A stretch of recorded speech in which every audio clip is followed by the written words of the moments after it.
up, everybody? Welcome back. Welcome back, one. Welcome back, all. It is Monday night. And you know what Monday night means around here at USA Bassin.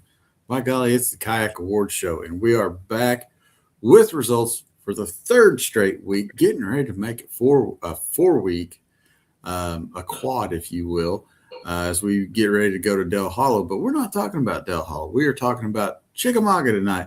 And tonight, I am joined by the man who lives down by the river, the man who catches such big fish that he has to call his buddies and get a screenshot because his hands are shaking so bad. The one, the only, Mr. Jason Fatfish Cassidy. Hey, what's up, everybody? Thank you for that very kind introduction, Chad. Yeah, I was shaking like a little leaf on a tree out there on Chick, catching my personal best over the weekend. It was a great time to be alive, I'll tell you what. Shout out to Marcus Grubbs for coming through and answering that FaceTime call. Because I didn't get it. But not too much there yet. We need to hold on to that story. We're going to save that to the end. We don't want you giving away too much just yet. So tournament number, 3 weeks in a row. Tournament number 2 in Tennessee. So we've been to Tennessee, Texas, and then back to Tennessee again. Man, it's been a wild chain of events, and the fish catches have been nothing short of spectacular. Oh yeah, Chad. I mean, they're chewing. I know across a lot of the country, we were talking about record low temperatures. And hey, prayers for y'all up there in the Midwest. You're getting some or had some torrential flooding. It looked like up there. Yeah. It's a little damp. I mean, but weather is what it is, right? You never know what to expect. And we talked on this very podcast last week about previewing Chickamauga, and we talked about that lake level. If it came up, those fish were really going to spread out. If it stayed low, they could get concentrated. And they definitely, it not only stayed low, they lowered it. One of the anglers that fished our event said, he looked like his water level had gone down almost 2 feet from practice in the midweek time frame. So they really pulled the plug on it pretty good, expecting probably a lot of that northern rain water to make its way through the chain and go through the Tennessee River Valley. So pulled the plug on it, gone. But it was definitely on the horizon. I think I checked the weather map a couple times based on the fact that I was sitting in the torrential rains at the time. And you could definitely see the rain moving closer and closer. You guys got off of the water and then had a few hours before the rain actually kicked in on you, Yeah, it ended up being a really beautiful day. The early morning, it was flat calm. I mean, slick as all get out. And then late morning, the wind really picked up and it was howling good, 20, 25 mile an hour sustained winds out there on a large body of water like Chickamauga. It's nothing to, shake a stick at. But when that wind picked up, the bite really, really, really picked up with it. And it looked threatening for a while. Someone said they even heard a roll of thunder. But we were blessed with good dry conditions. I mean, everything you want in a good fishing derb. It was nice and windy, warm, and good fishing. So it was a lot of fun, and we all got to stay dry until the evening time. Yeah, and it looks like when I look at, I'm gonna pop up the Tourney X leaderboard as we start breaking down some of our top 10 here, giving some folks a shout out.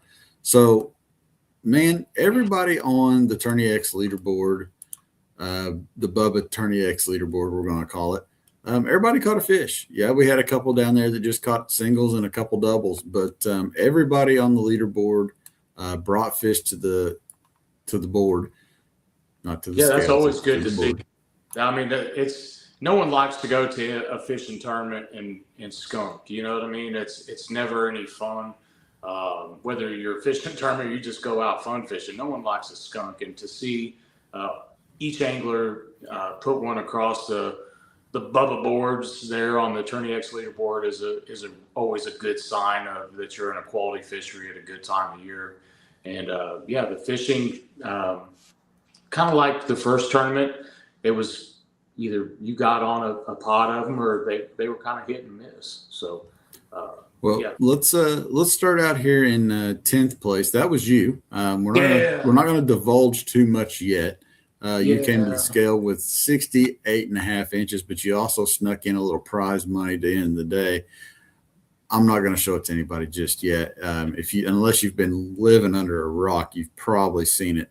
And then classic qualifier. He's qualified for the classic now a couple times. Chris Franklin, coming in ninth. He had 73.5. So nice job for Chris out there. He was one fish away from probably moving way up that leaderboard by the looks of it.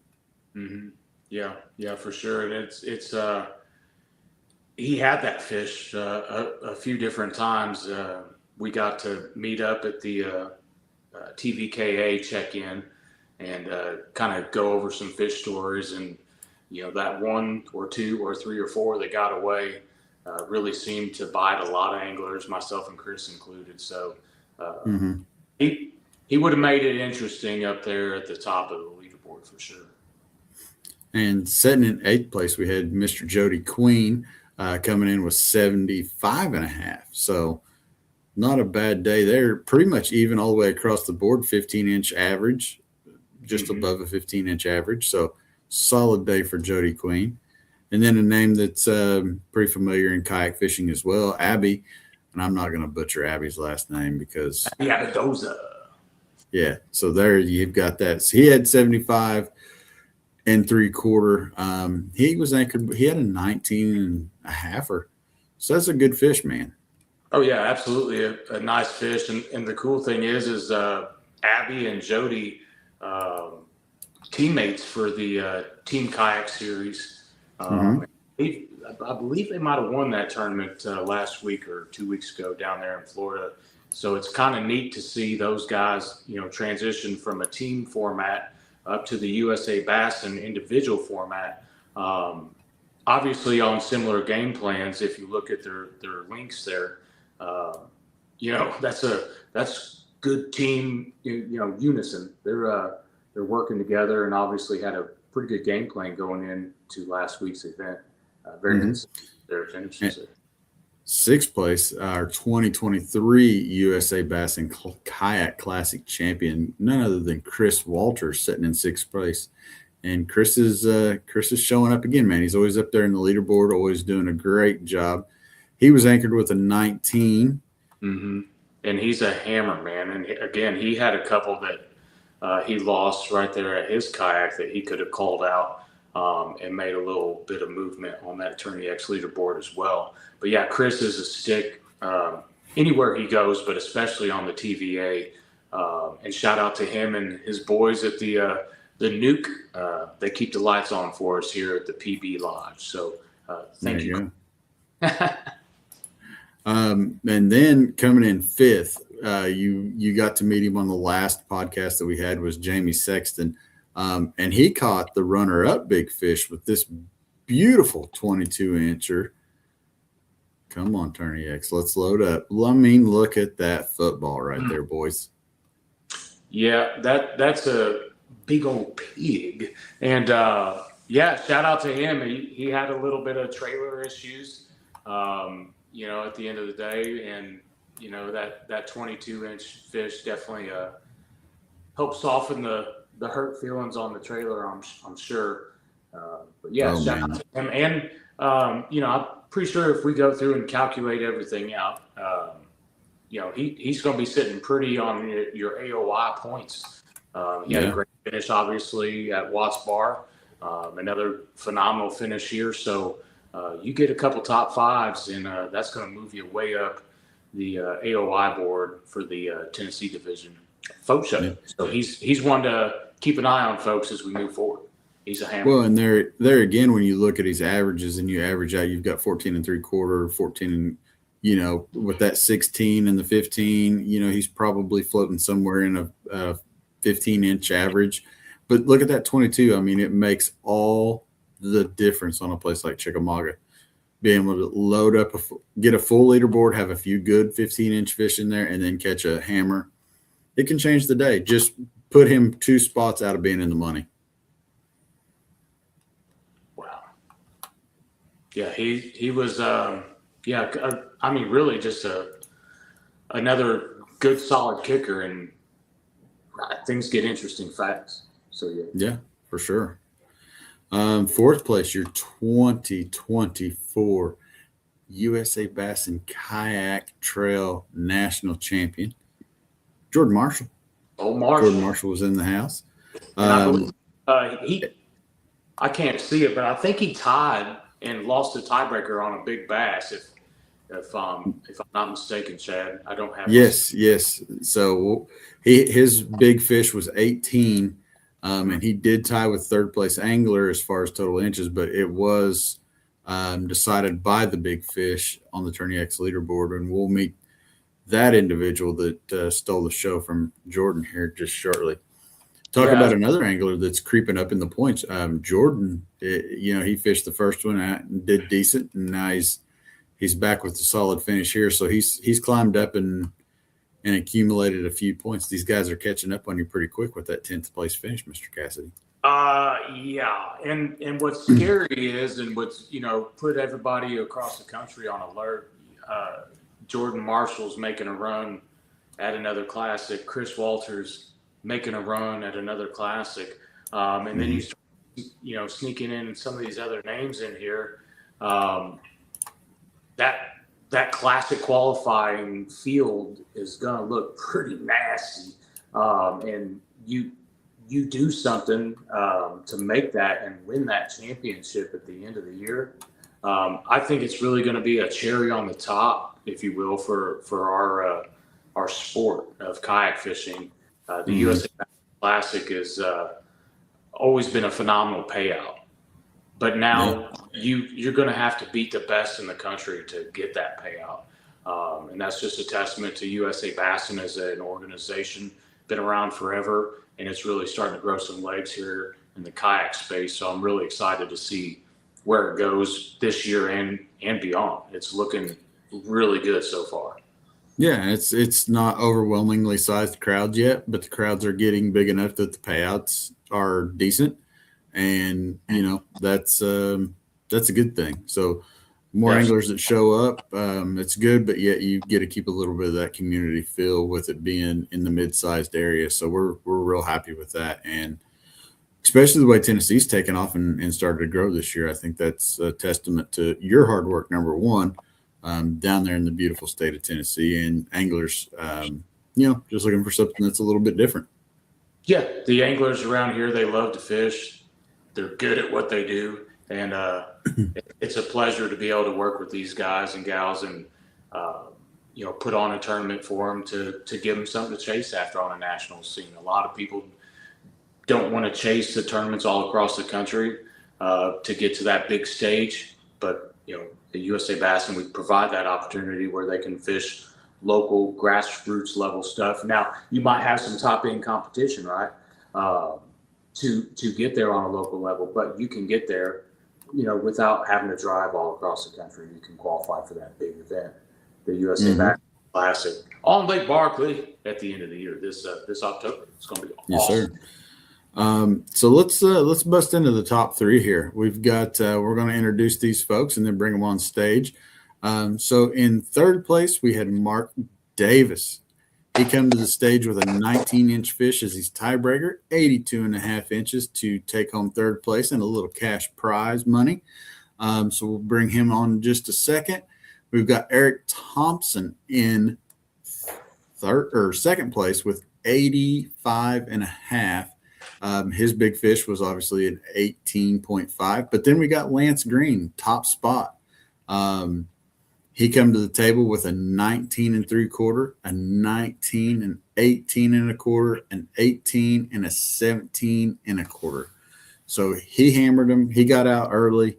It was a good day of fishing. But let's bring these guys on, man. Yes, let's see them pretty faces.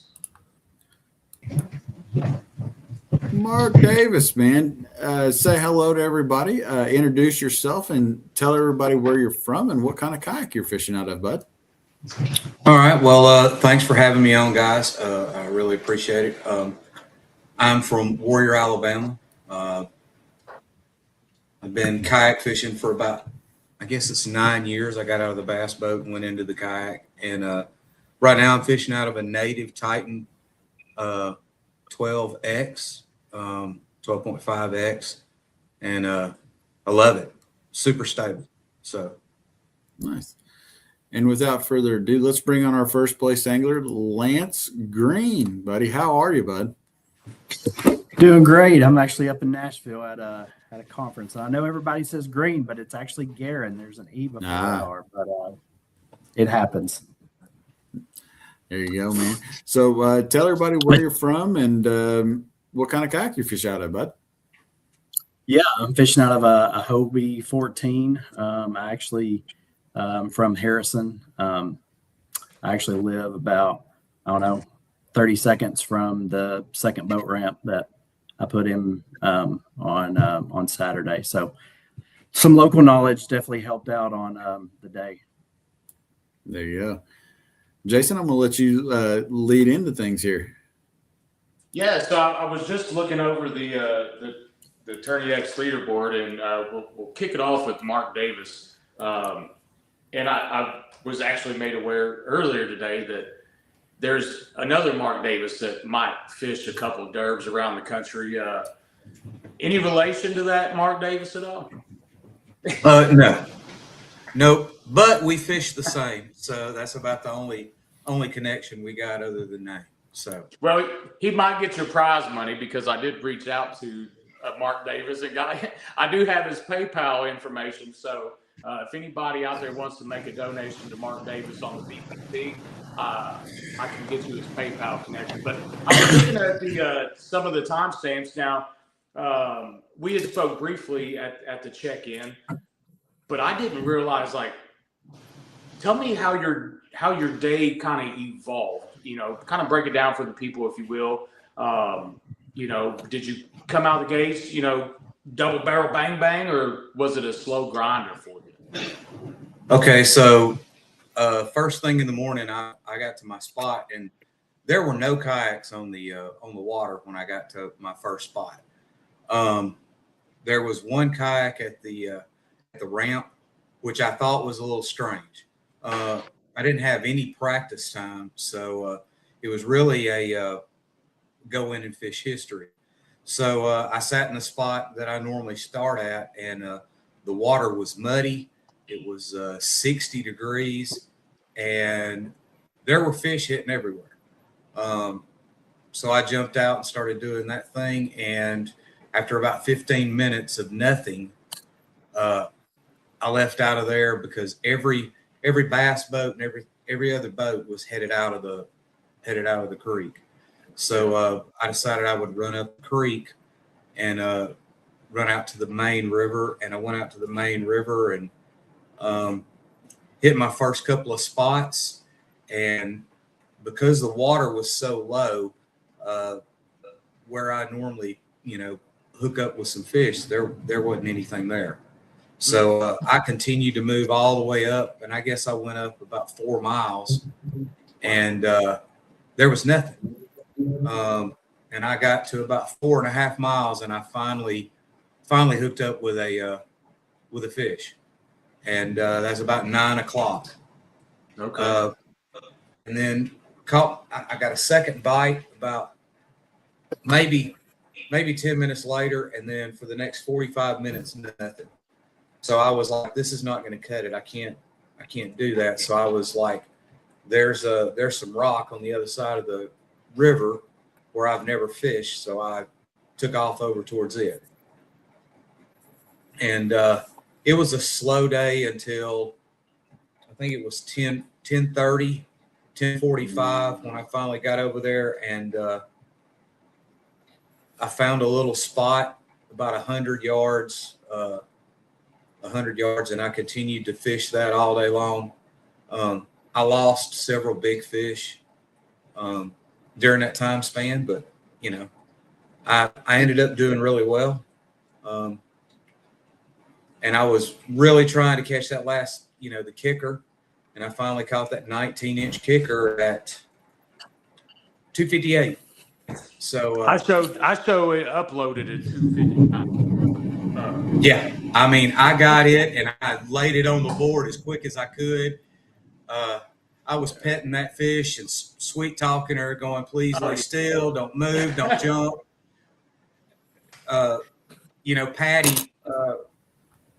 Patty, who fishes with West Tennessee Bass Yackers, she was there at the TVKA check-in. She saw the picture and she was like, "What'd you do? Beat her up?" I was like, "No." It's really weird. Sometimes you hook them in the top of the mouth and they get just a little bit of blood that runs down that side, and that's what was on there. But I did not have. I mean, I was so worried about time that I didn't have time to dip her one last time to make sure that she that blood was gone off of there. I just tried to get the picture as quick as I could, and then and I got the picture, and then I got it uploaded. Luckily, I had 2 bars of service, so I was thrilled. It was an amazing last 15, 20 minutes. So awesome. Now, do you recall what that fish called out, that 19? yeah, it called out a 13. Okay, so that's, you not only moved up to 6 inches. That probably literally moved you from like 8th place to national event. But Yes, sir. A little bit of sugar to it. I mean, that had you beat Jordan Marshall, which anytime you can beat Jordan Marshall, hey, that's a win in itself. You know what I mean? Yeah, when the standing shut off, I knew where he was right before the standing shut off. I knew where everybody was, and I was like, I need a couple of good fish to move up. And God bless me, because I missed, like I said, several big fish. I did catch some. I wish we could count drum, because a couple of a 5-pounder and a 7-pound drum. Those were fun experiences. But yeah, it was those last couple of, I think it was the last 30 minutes. I caught a 17, and then a 17 something and a 19, and they were smallmouth, which I was not fishing for. I was fishing. Oh, for wow. large. Okay, cool. Yes. Well, kudos. Ain't nothing like getting some small jaws on the board. They hold a special place in my heart, and people forget that Chickamauga is one hell of a smallmouth bass fishery as well, and some giant largemouth. So, man, Yes, sir. That it is. Thank you, sir. Absolutely, fantastic job. I did see a message pop up on my screen from Eric Thomason. Did you see anything from him, Chad, before we move on? I don't have him in the studio just yet. Okay. I can message him. Go ahead with Lance here, and I'll work on messaging him. Awesome. I appreciate that. Now Lance Guerin, right? Is that right? That's it. All right. Coming to us live from Nash Vegas. I don't see a drink in your hand, so it must be business related. It is business. All right. Everybody loves a good trip to Nash Vegas. And the hometown boy, you said you hail originally from what? Harrison, Tennessee? Yeah, I grew up in Cleveland. Okay. Yeah, I live in Harrison, about a mile from that Skull Island boat ramp. Well, tell us a little bit about your day, how you got started. You don't have to tell us where you started or where you finished, but I know there was some hustling and bustling going on. So tell us a little bit about it. Yeah, so I guess we all knew the warming trend that was happening on the lake, and the missus told me I could go out and practice on Sunday, but I knew as much warmth as was going to happen over the week, whatever I found on Sunday probably wasn't going to, hold up. Mm-hmm. So ended up, I follow a lot of the local tackle stores, and I'm friends with actually a classic qualifier in the big classic that he's been catching them on the copper red snatch and shad. So I was like, you know what? I better go pick some of those up. Just like everything, I mean, a rattle trap's a rattle trap. So I went and picked some up Wednesday, got out on the water. I only took that snatch and shad, found some fish that ended up coming in, clutch later. So first thing in the morning, obviously, I put in a wolf teaver, and I just wanted to go try to find some pre-spawn fish that might be, moving up shallow to be one of the early. Well, the tough thing is I pull it to the spot. I was the first one there, and we had to wait probably 10 minutes. Well, I knew there was a boat tournament blasting off.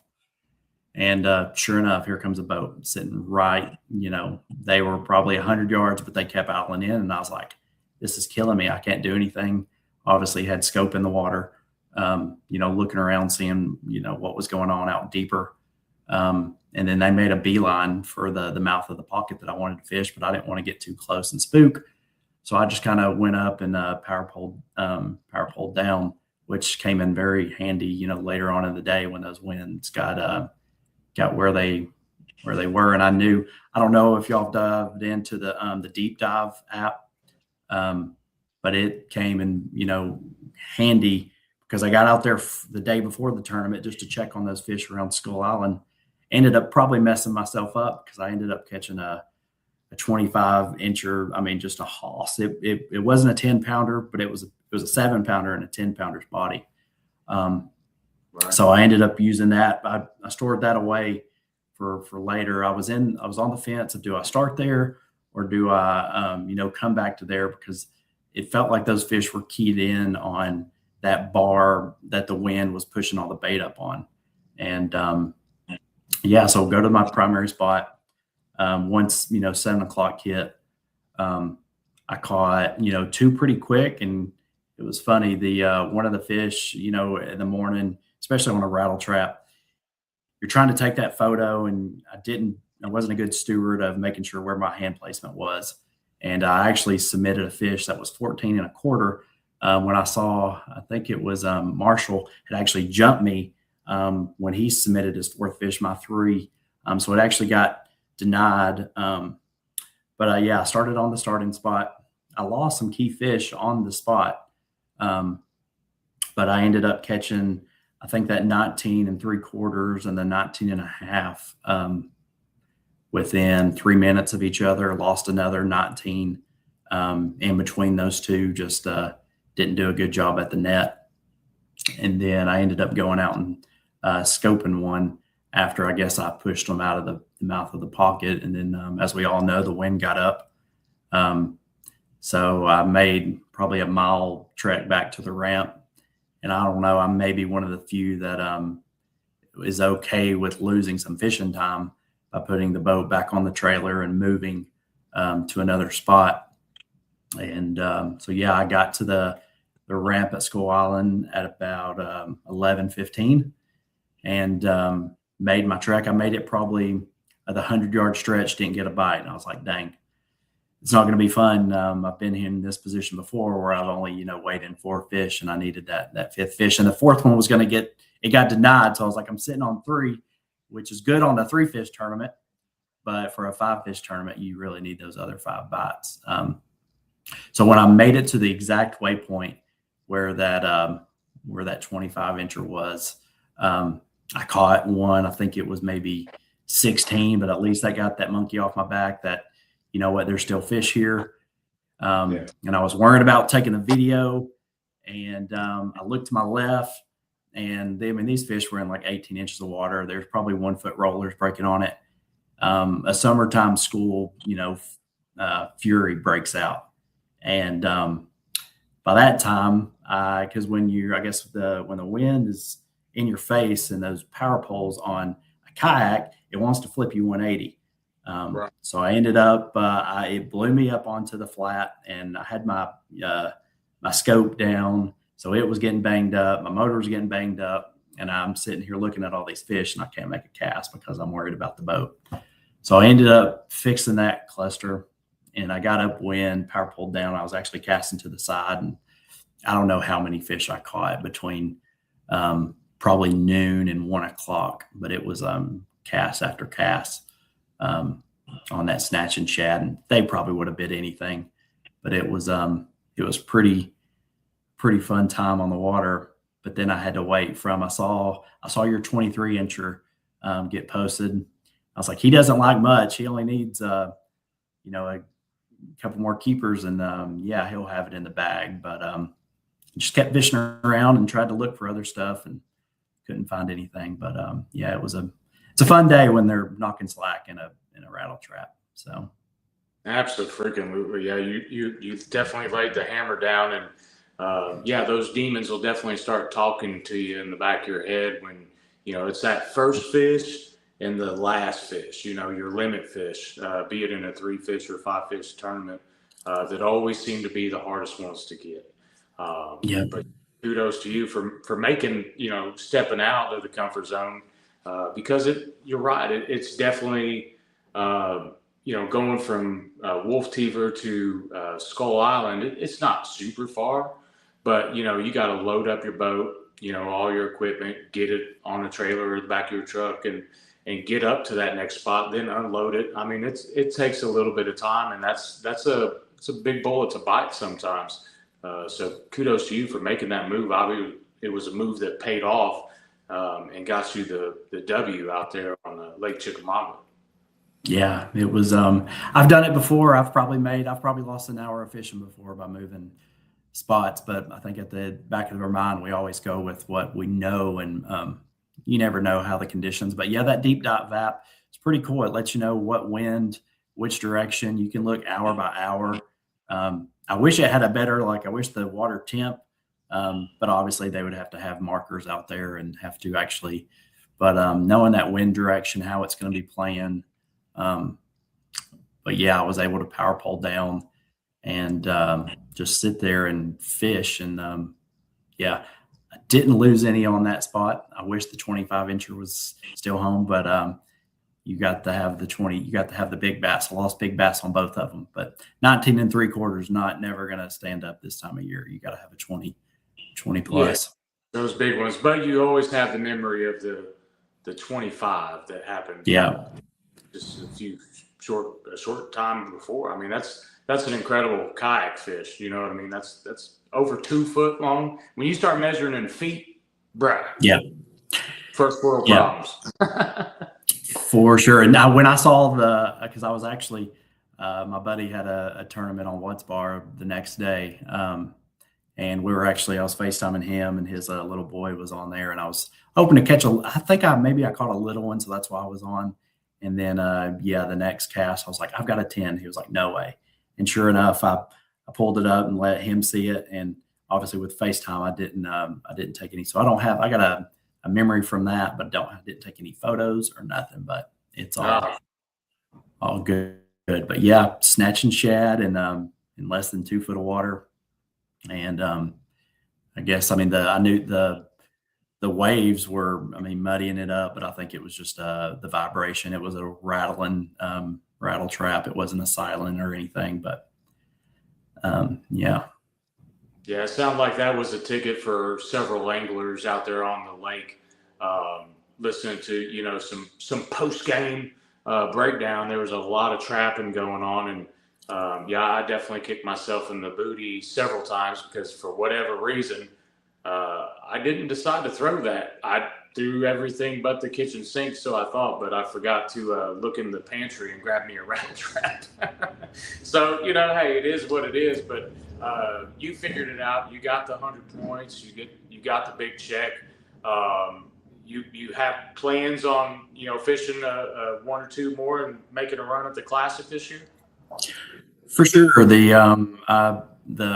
I wish I would have saw Parksville on there multiple times. I think it's a great lake that we don't have many we got Watts Bar, but when you have Parksville, obviously being it's controlled by the National Forest, they don't have a lot of tournaments up there. They've got a little Tuesday nighter that goes out of, but it's a great fishery that you can, this time of year, you can run into some big largemouth, and it's got perch, it's got great spots on the lake. But yeah, I plan on fishing.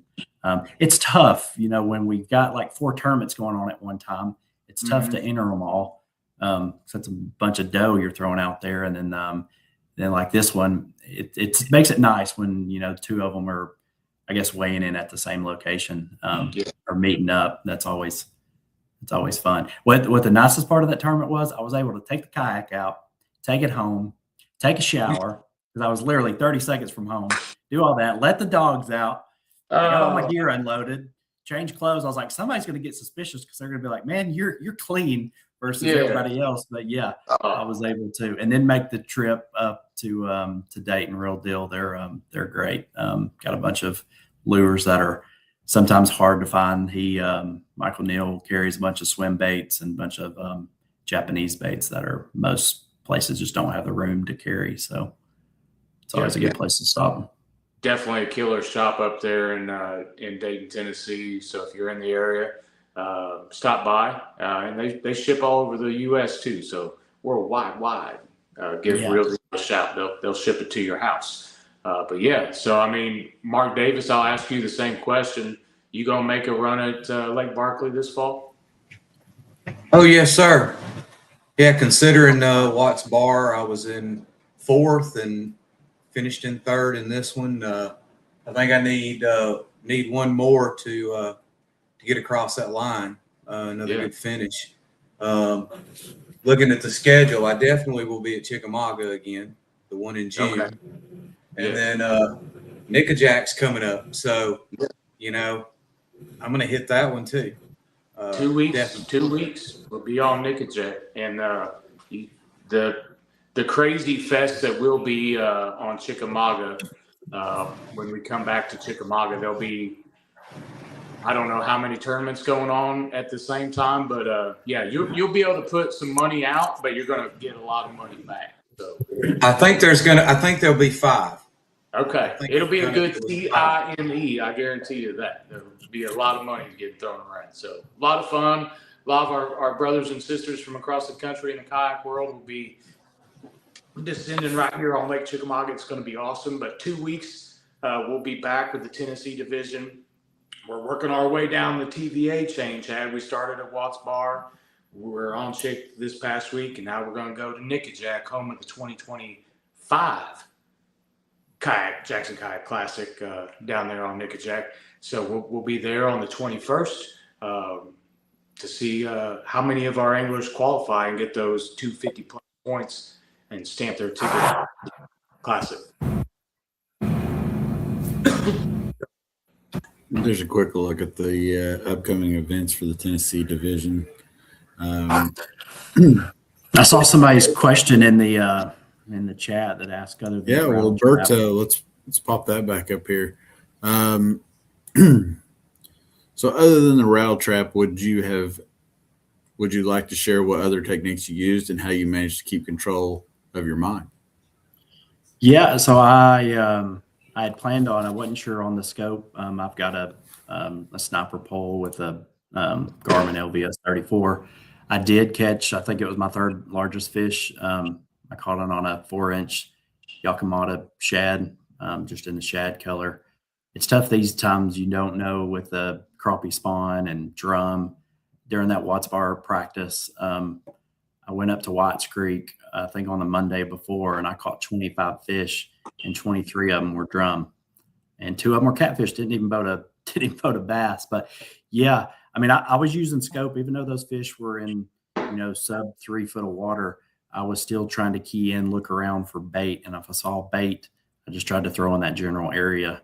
I mean, most people think, I don't know, scoping, you're just looking for, to throw your bait at. But I was trying to key in on, fish in the general area, and then I guess get lucky. So, and then just keep I started out, I was having to rip it, even though there was no grass. It was a shale bed.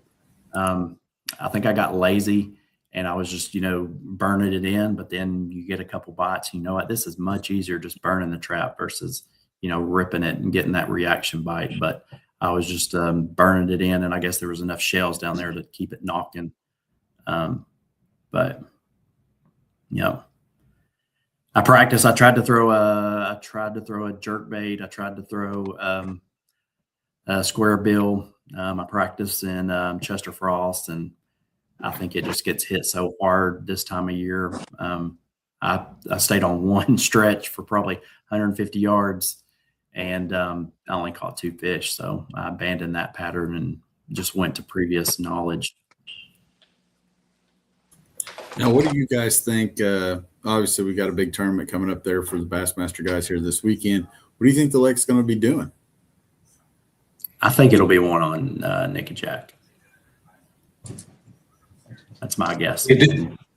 I think it depends on how much, if the water level comes up some, they may push. It also depends on water temp. So they may push up further in the creeks and get it even shallower. But where I was catching fish was anywhere from 8 to 12 foot. There was a point. Well, it's not really a point. It's like it's a high spot on the riverside, and they were lined up on both sides of it. And because the current was flowing one way and the wind was blowing the opposite direction, and as most of the guys know that I fish with, I tie 7 rods up and I have everything on there, but I throw one thing about 90% of the time, and I drag a crawl, and it's if I'm not dragging a crawl, I'm dragging a jig. But I seem to have done well with the crawl up there, and it just just dragging it across there, bumping the bottom, and I guess I was hitting them, and as soon as it comes by them, because the water was, it wasn't dirty, it was murky looking, but like I said, it depends on. I think it depends on how much rain they get. If they allow the water to come up some, and I think the temperature. I don't know what the temperature was where you were, Lance, but where I was on the river, it was 51 degrees at the warmest. So I saw almost 61 degrees that morning in the spot where the 19 inchers were, and luckily there wasn't a lot of bait in that spot, but the bass were just set up. But everything I caught was in less than 2 foot of water. But I was worried about that too, because a week before that, I bet the water dropped 3.5 feet on Chickamauga. So even because I got out and practiced where the area where I caught the 25, I'd gotten out, and it was different from, I guess, on Friday to Saturday. I bet you there was 6 or 8 inches, but there was places that I didn't see the day before. So I just think with the grass on Nick and Jack being so vital, and then obviously the 1575 that was just caught down there, if that fish wasn't caught, I think the eyes probably wouldn't have been as much on it unless you followed some of the local guides and saw just they're pumping out 22 to 26 pound bags way more often than they do on Chickamauga. I think that grass just bunches them up in small pods, whereas on Chickamauga, you've got to you got to get lucky. And I think the wind is what the wind helped me on Saturday. Now, I want to give you guys the opportunity to become the podcast host for a minute here. We've got Jason up here, and he's kind of getting away with murder in this big 23-inch fish. So I'm going to let you guys grill him however you see fit on his big catch of the day. Yeah. So you mentioned a jig. I guess tell us about, because I think you mentioned it at the weigh-in. Maybe not a lot of these other people on obviously weren't there. Yeah. You mentioned you caught a fish right before that. Tell us about that crazy few minutes. Yeah. So, my day started off really good, and I'm sorry I had to relocate. My battery on my phone is just getting sucked dry, kind of like the Lake Chickamauga. But 13 minutes into the event, I had my first keeper. So I was obviously excited. We talked earlier. You start knocking that first one out of the way. Cool. And it was just a very slow grind. The wind picked up, and making that, I was doing a Picasso finesse jig, black and blue, and had a little green pumpkin trailer on it. And in those windy conditions, feel is everything. You know what I mean? I almost need to be able to feel those rocks and the bottom to have any sort of confidence of what's going on. And I was just getting frustrated because I could not feel anything. I threw the crankbaits, shallow running, deep running fritz sides, jerk baits, square bills, threw everything that had trebles except for a rattle trap. Still kicking myself for that, but I got to a little protected point, and I chucked that jig out there because I have a lot of confidence in it, and it loaded up. I'm like, oh my gosh, finally. And it was a big old daggum drum, which they're fun to catch. But when you're in a tournament, you don't want to do anything but, and I'm sorry if anybody from PETA's listening, but you just want to kick it, punch it, drop some bows on it. You don't want any good things to happen to that fish. And, so I, get it back in the water. I'm like, golly, gotta love that. And I kid you, maybe 3, 4, it could have been 5 minutes later. I chunk out and I'm counting some rock. And as soon as I hit one rock, it's like, boom. I was like, oh, and it felt exactly like that drum. So, I'm throwing it on a 7-foot, 6-inch, medium heavy spinning rod because it's a very light, compact jig. And I was treating that thing like it was a broomstick. I'm just like, I'm just ripping it in as fast as I can. I'm like cussing this drum out the whole time. And it gets up finally close to the boat. It's just pulling drag everywhere. And I saw the white of it. I'm like, of course, yeah, it's a big old freaking drum. And then the white turned to dark, and I'm like, it's digging down. And then I saw the mouth, and I went from cursing and ripping at it to like, oh my God. I'm like, Yeah. I'm babying the heck out of this thing. I'm like, that's a freaking bass. Oh my God. And I'm looking at my net, having flashbacks to 1980s Jaws, like we're going to need a bigger boat. I definitely needed a bigger net. But I was fortunate when it came up, it just kind of just rolled on its side, just enough to where I could get the head started into the net, and it folded into the net. And, luckily I was able to lift it up on the boat. And then I was just I'm like, oh my gosh, it's at least a 20-inch fish. It's got to be a 20-inch fish. And I was freaking out. And I got the hook out, and I was, giving thanks to God because I was doubting Thomas for a little while out there. Like, why do you hate me? Like, what is going on? Just give me a fish. I just want to have fun. And boom, kind of like Lieutenant Dan said, or on Forrest Gump, it's like, then God showed up, and boy, he delivered. So I'm very thankful for that. And when I put it across my board and it immediately went well past 22, I'm like, oh my God. I think I just caught my PB. And then I was trying to call anybody. Of course, there was kayaks and boats all around me all day, but not now. I'm like, it's the one time in a kayak tournament where you want a buddy. Like, I need somebody over here to take me a daggum picture. And luckily, Marcus Grubbs, a friend of ours from up in Indiana, he picked up the FaceTime call. I'm like, oh my God, dude, check this out. Look at this. Can you take a screenshot or something? Because I didn't have anything. I was bare bones. I had a milk crate, for crying out loud, in the back of my kayak. So, I literally had nothing tech savvy to hold the phone. But so luckily he was able to shoot a screenshot for me so I could get a selfie of sorts to get her all in there. But yeah, it was a PB for sure. Dylan Smith, he had caught an 8.4, I think, in practice, and we were comparing photos, and mine was definitely a bigger bodied, deeper bellied fish. So we're guessing it was, in that 9-pound range. Definitely my PB, and a fish I won't forget anytime soon. I wish I would have had another fish to go with that limit. But at the end of the day, I got to take home a big boy check, a Happy Gilmore. We're going to call them the Gilmore boys because you can't. Two big boy checks. Yeah. Can't call them Gilmore girls because girls cost you money. Gilmore boys, they make you money. So we're going to stick with that. There it is, 23 inches, and she was probably 26 inches around at the gut.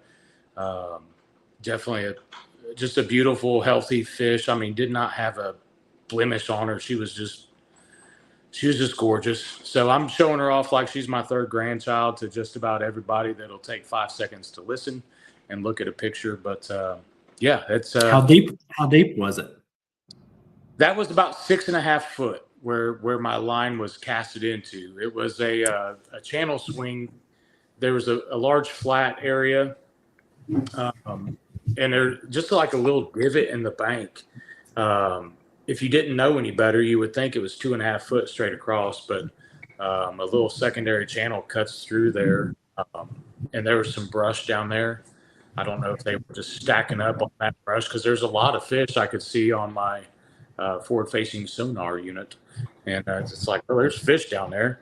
I'm just throwing it, cover on the bottom of the lake and bumped it into the right one. But yeah, it was about 6.5 foot of water right next to a large flat that was 2 to 2.5 feet all the way across it. So that flat has a lot of stumps on it. If I'm a betting man, I'm guessing they probably spawn on those stumps once that water comes up just a little bit more. And her and her girlfriends will be up there having a little party here in a few weeks when that water comes up. So what size line were you using? That's 12 Since pounds. You're throwing a finesse. Okay. Yeah, it's 12 pound but it's I run straight fluoro. I don't do a braid to fluoro because I'm not good at tying the knot, full disclosure. And I don't like the way it ticks through my guides. No matter how good of a knot I can get, it just bothers me. So I don't mind. I'll just throw straight fluoro on it. And that particular rod had 12 pound on it because I typically will throw it around some rougher stuff. There you guys go. Nice. Good job. I appreciate it. We've kept you guys about an hour now, and I know you guys have got other things to do, and we appreciate the heck out of you being here. So we're going to start with Lance. Lance, thank anybody that you need to thank, and tell the folks at home where they can follow you on social media if they so desire. Yeah, I got to start with, I guess, my wife, and we've got an 8-month-old, almost 8 months. So I was blessed to be able to, spend some time on the water practicing, getting ready. Other than that, I got friends over at Talking Tackle, and then obviously for me, just watching content like y'all share, and then the guides, they don't have to do that. A lot of times they're sharing what they're using, but I followed them and I saw that copper red snatch and shad, and I was like, you know what, might as well try it. And yeah, it's got a cool like translucent in it. It looks like it has water. Maybe just something a little different. I don't post much, obviously, with the little one. I've changed gears. But yeah, Lance Guerin 5 on Instagram. But yeah, no, looking forward to fishing a couple more of these. And anybody that's watching the Parksville, it's a fun lake to get on. I know that's probably one of my favorite. I guess it's a hideaway. I wish we went up there twice this year. But and you can scope, and they're in the bushes at all times. And then yeah, there's some other hidden gems too that I don't want to give away, but it's some fun fishing. Not many boat ramps, but fun fishing. So nice. Yeah. How about you, Mark? Well, first I'm going to thank God, because I was able to get out on the water. Everybody was safe. Even with that crazy wind and the current that we had, everybody made it back to the ramp. So that's a great day. Newport Vessels. I'm on their pro staff. Native Kayaks.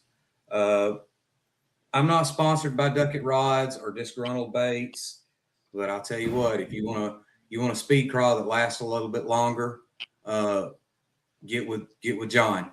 Disgruntled Baits on Facebook. Epic Tungsten. Those guys provide really good products. So check them out. To find me on social media, I'm on Facebook at Mark Davis. And then I just started a YouTube channel. I'm still working on getting something loaded up. I have one load up right now, and you get to laugh at me. Have one about pull the rod out of my hand from a couple of years ago.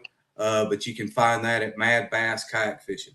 So that's where we're at. So I appreciate y'all bringing us on and giving us an opportunity to talk about our day and how things went for us. Absolutely, man. We wouldn't have it any other way. So I'm gonna hide you guys down below. I ask that you just hang out for just a minute. Me and Jason's gonna close this thing out, and then we'll be right back with you guys.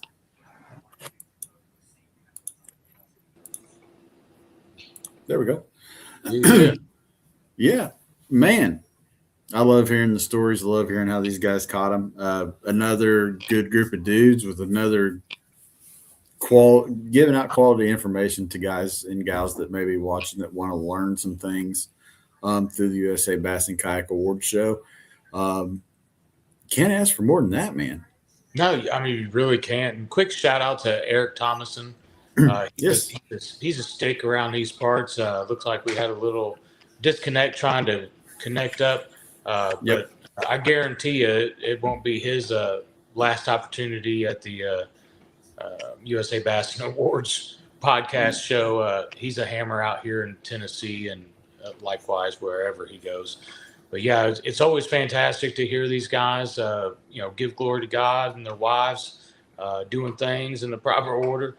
A lot of babies getting born around here, man. A lot of kids having babies. So watch out. There's some hammers cold winter. Just popped them off. Oh man, yeah. And they get on that baby winning pattern, man. I don't know what it is, but it seems to be in the fishing industry that you pop out a baby and all of a sudden you're going to be on one. So I may not win one for a while then. So we've got Big Dale Hollow coming up this coming weekend. That is loaded on Tourney X. It is filling up quite nicely. If you guys want to jump in one, Kentucky guys, Tennessee guys, man, that's going to be one to jump in.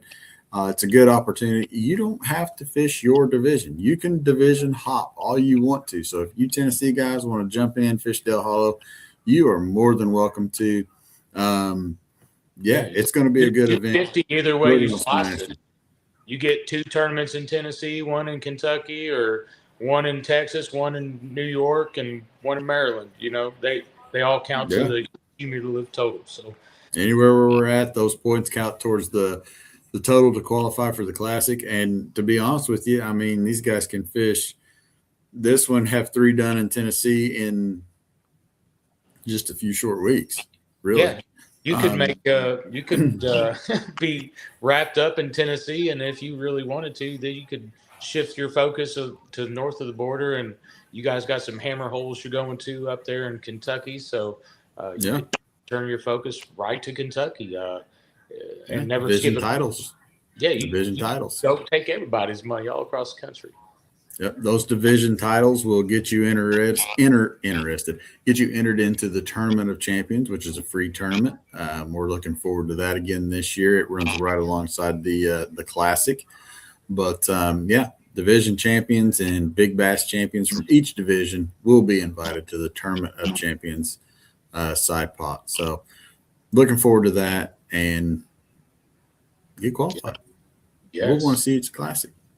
Yes. And speaking of Dale Hollow, for the folks interested, if you search USA Bassin, I had the privilege of stumbling across a podcast, Bassin and Cassin, I believe you do, Chad. Yeah, something like that. There's a few nuggets that might have just been let go on old Dale Hollow from a very legendary man. Mm-hmm. And I heard the voice. I was driving, and I heard old Bill Taylor on the. I was like, that sounds like Bill Taylor. I was like, had a blessed opportunity to sit down with Mr. Taylor last week. If you guys missed that episode on Bassin and Casting, head over to Spotify or YouTube's, whatever, Apple Pods, Amazon. You can pretty well listen to us about anywhere. Go back and listen to that episode with Bill Taylor. It is Bill Taylor gave up the juice, Chad. He gave up the juice. Man, he did. He gave up some good juice on Dale Hollow, Cumberland. Yeah. So if you're in that derb this upcoming weekend, listen, it's some good stuff, and he's just he's a legend in the bass fishing game. If you're into tournament fishing, Bill Taylor's where it's at. I mean, he is he's a classic legend. So super nice guy. How to plug that for USA Bassin's other podcast, and Chad, I'm super excited making the 1.5-hour trip to go see the boys and girls at check-in up there on Dale Hollow. We're gonna give out some big checks, and I'm super jacked to see what comes across. So, what do you think, big bass? Green or I brown? think we.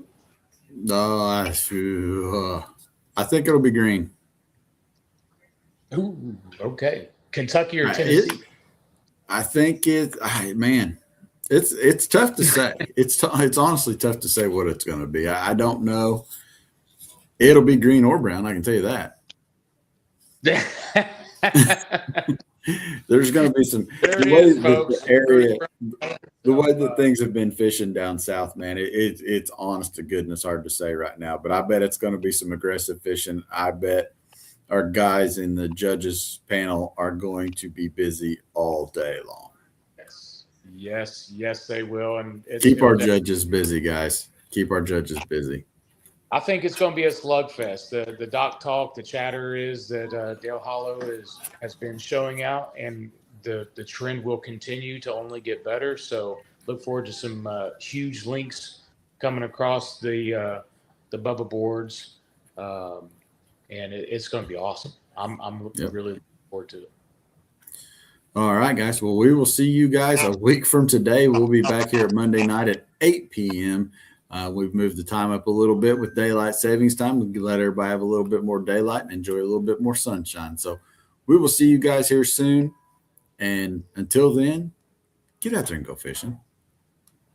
Good night, everybody. 2-2. See you.